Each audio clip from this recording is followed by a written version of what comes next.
Hey, what's up, Silver Stackers? Thank you for tuning in. This is Silver Slayer, so let's talk about why the government hates silver so much and why silver is a direct threat to the dollar. I put together a great video for you guys and gals today. I think you could tell just from the intro. If by the end of the video you like the video, then please like the video. I'm not going to ask you to like the video yet because you don't even know if you're going to like the video yet. Same goes for subscribing.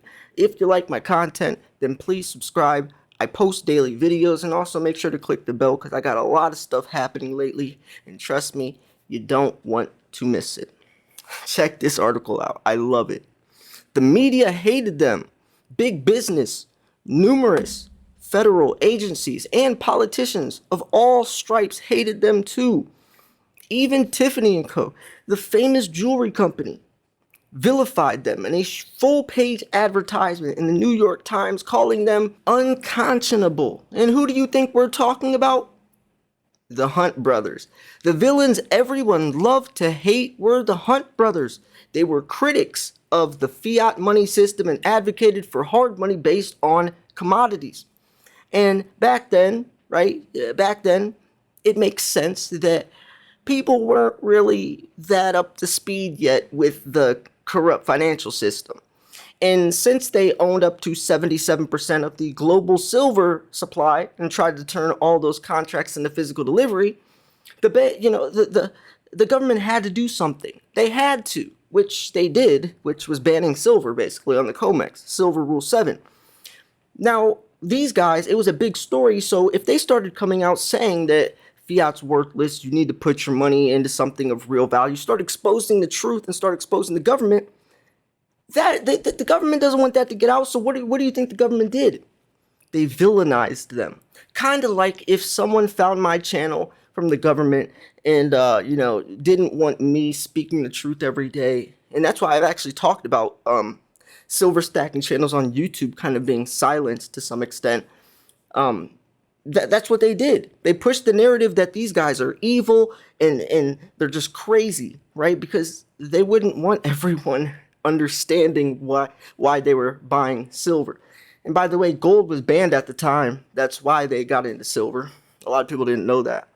But regardless, it's kind of like the silver squeeze. Kind of like the silver squeeze. The Hunt brothers, what they did is what Wall Street Silver did just in our era. They bought all the silver on the COMEX, turned it into physical delivery, bought all the silver. But people villainize them. Even silver stackers villainize them. The ones that are stacking silver are villainizing guys that are buying silver just like you and I. It doesn't make sense. Regardless, that's a whole separate video. But yeah. So, at the time, private ownership of most gold was illegal in the United States. So the Hunt brothers turned to the next best thing, which was silver. From the late 1970s to 1980, they stockpiled silver. And unlike other investors who settled their silver trades in cash, the Hunt brothers took physical delivery. This often meant flying the silver to Switzerland for storage. They owned up to 77%. Now, I don't know if that's the actual number, but just know they owned most of the silver in the world. Now, even back in 1980, we were digitally advanced enough where we needed that silver. I mean, the government, 3 people couldn't own all that silver. The world wouldn't go round. So they had to do something fast, and they did. The Hunt brothers, during that time, though, pushed the price of silver up to the highest price it still has ever been till this day. It squeezed the supply and helped push the price of silver up. Its price went from around $6 in the late 70s to around $50 in 1980. Now, I've made a 4-part docuseries on the Hunt brothers situation, and it's funny because this is the only other article that really talked about openly why the government villainized them. Everyone else was kind of on the government side saying, these guys, because they did do a couple of other illegal type things behind the scenes, loaning, getting loans and stuff that they shouldn't have done. If they would have just bought silver and turned it in, they would have been fine. But regardless, Everyone scrutinized them, villainized them, and I think it was just because the government didn't want the truth getting out. And this guy says it right here, but were the Hunts really the bad guys that everyone made them out to be? They did nothing unethical. They just exchanged US dollar for silver for voluntary sellers. In fact, it was a response to the government's unethical actions. Longtime readers will recall President Nixon severed the US dollar's last link to gold in 1971. 1971 was the end of the gold standard. End of the silver standard was essentially, basically, a century earlier. Without the discipline of gold, there was nothing to stop the US government from printing as many dollars as it pleased. The dollar was now a purely fiat currency. And if you ever look at a chart of the dollar strength, as soon as we got rid of the gold standard, it's hilarious. So, the Hunt brothers bought silver because they figured the US government's actions would lead to inflation, and they were right. The 70s saw the highest levels of inflation in living memory. Even according, and actually here's the graph. Yeah, it's insane. But even and when you compare that to the price of silver and everything along with it, it's insane. I mean, the dollar's already lost 98% of its purchasing power. 98%. So, and I think it's like 44% in the last 20 years. It's getting worse, a lot faster. The 70s saw the highest levels of inflation in living memory. Even according to the government's own crooked statistics, see for yourself. The US went through 2 episodes of double-digit inflation between 1970 and 1981.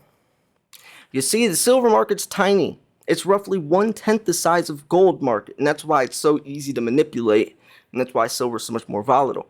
So it's prone to crisis-driven upside explosions as money floods into these markets during periods of high inflation. So, and here's actually a chart showing all this stuff. So yeah, silver is the smallest, gold is the most. So as today, the stage is set for an explosion in inflation. I expect it to kick off a crisis-driven mania into silver like what happened in 1980. Adjusted for today's prices, that means silver soaring above $160 an ounce, almost 10 times the current price.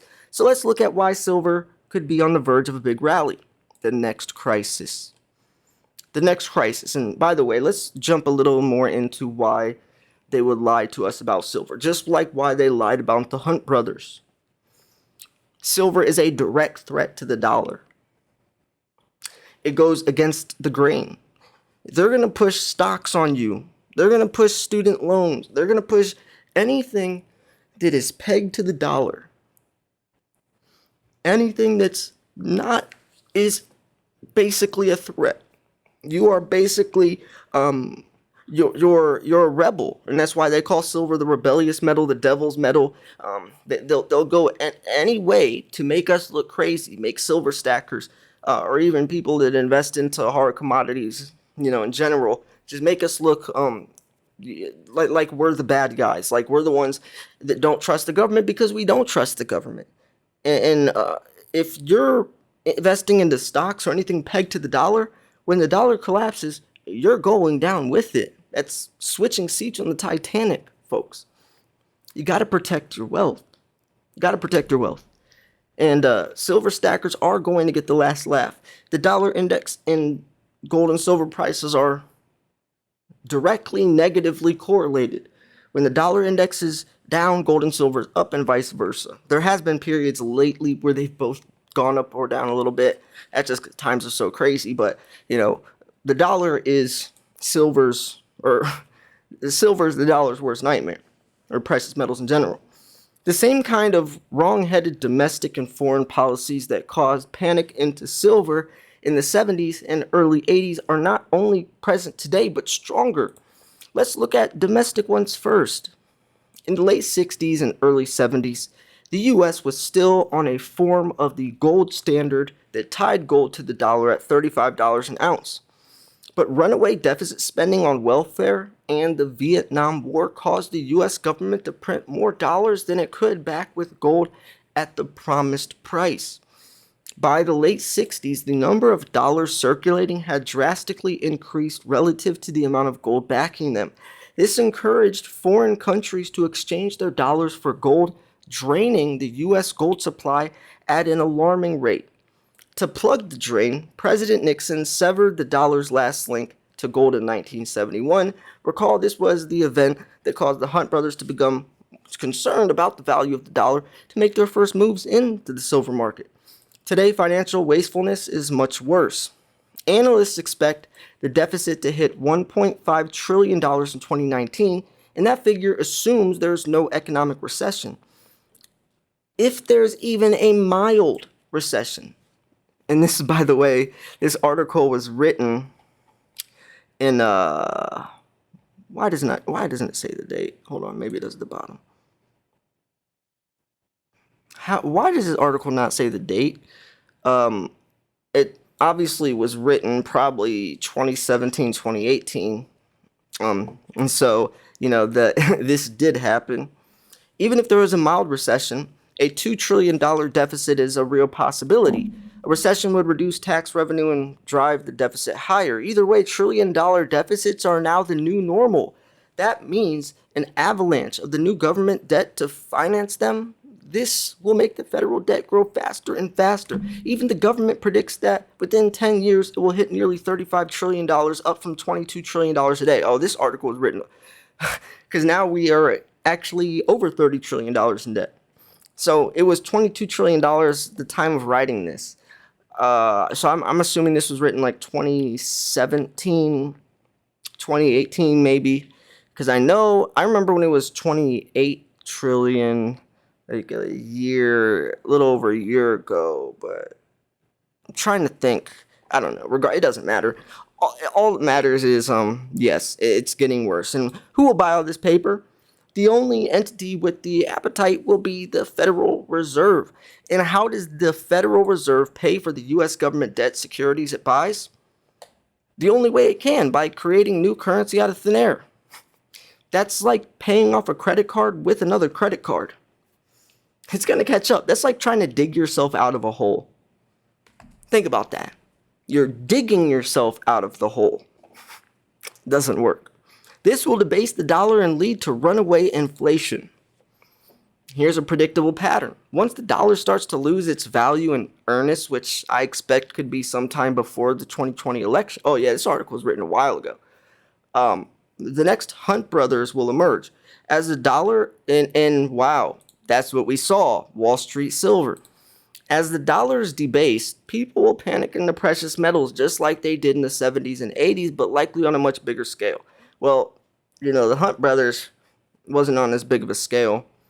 I mean, you could compare it kind of, but you also have like the lady that spent $50 million, bought $50 million worth of gold and silver, and she bought 900,000 eagles itself.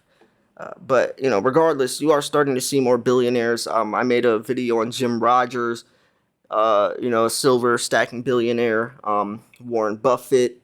There's another one too. Who is it? Oh man. There's 3 or 4 different billionaires I've made videos on recently that have gotten in. I can't think of the last one. Anyways, much of that money, well, actually also the lady from Texas as well, which bought the $50 million order, but there's another one. So that's 3 to 4 billionaires, and I'm sure they're going to buy more. Just like the lady from Texas actually mentioned, this is the first purchase of many up to billions of dollars that she's going to be buying of silver, physical. And much of that money will make its way into the tiny silver market. This will cause the price to spike. It's a predictable pattern.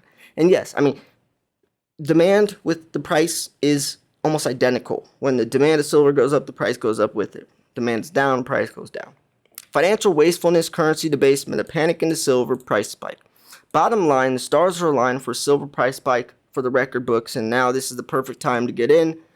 You can see below that the silver is down by 65% from its peak in 2011. Oh, so this article was written probably around 2018, 2019. I'm assuming this could be a little bit of probably 2019, early 2019. So anyways, silver is overdue for a bull market. And as silver prices head higher, select silver mining stocks could offer some of the best prices investing returns in months and years ahead. Now, buy the physical silver. Editors note national debt continues to skyrocket. Economic crisis is increasingly imminent. There's an excellent chance of a bull market in silver and other precious metals will follow, just as it has before. However, there is a lesser known precious metal that has the potential to offer even more explosive gains. This victory metal helped the U.S. win World War II, and it's still a crucial element in the military's weapons today. In this urgent video, no, I'm not going to click the video. I am kind of curious what metal he's talking about, but I don't want to fall for their tactics of getting me to click a link. It worked. It worked, okay?